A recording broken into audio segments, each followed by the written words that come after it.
Now we'll look at finding inverses of functions represented by formulas. So make sure f is a one-to-one function. That might mean you have to change the domain, like a parabola.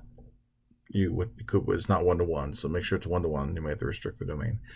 Solve for x and interchange x and y, and then you'll be there. Okay, so solve for x in terms of x, y equals 1/3 x minus 5. So we have y equals, I don't like red. Come on, erase. There we go.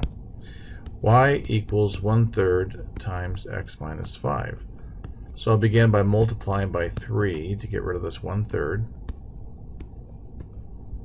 And I would have 3y equals x minus 5.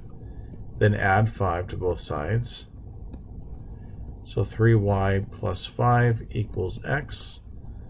So our y inverse is going to be 3x. Oh, that was a dumb mistake. Y inverse is just 3x plus 5. So it was 3y plus 5 is x. I swap the x and the y, and I get this as my inverse function. Okay, what is the inverse function of f of x equals 2 minus the square root of x? So if we treat this as, so it says state the domains of both the function and the inverse. So first of all, this domain of f is going to be 0 to infinity. So let's, by the way, the range of this function, if we were to graph that, excuse me, so think of this as negative square root of x plus 2.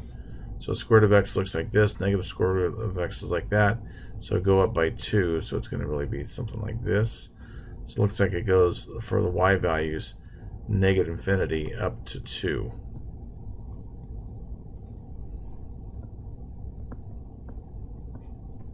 So that range should be the domain of the inverse. So if you said y equals 2 minus the square root of x, and then we're solving for x, so we can subtract 2.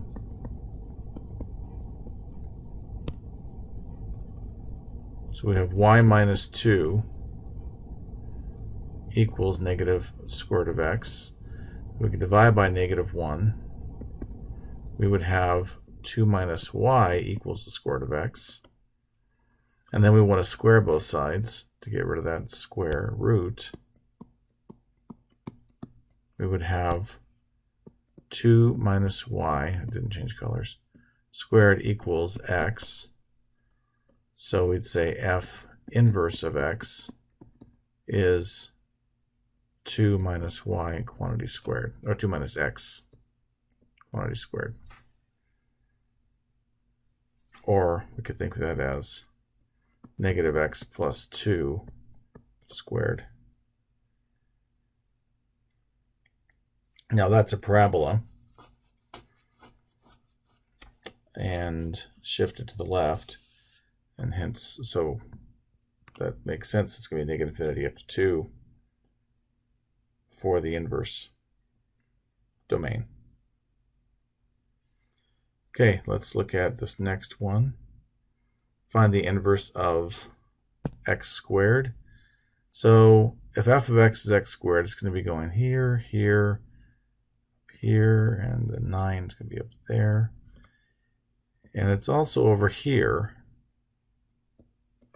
on the left side, which poses a problem because it's going to violate that horizontal line test, because it's not going to be one-to-one.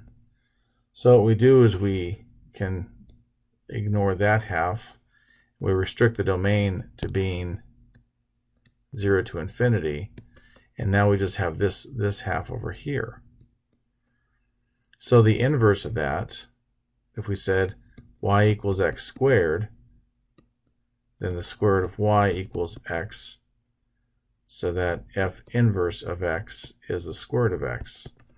And we know what that's going to look like. We know what a square root looks like. It's one of our standard functions. And we had 4 Square root of 4 is 2, so it looks like this.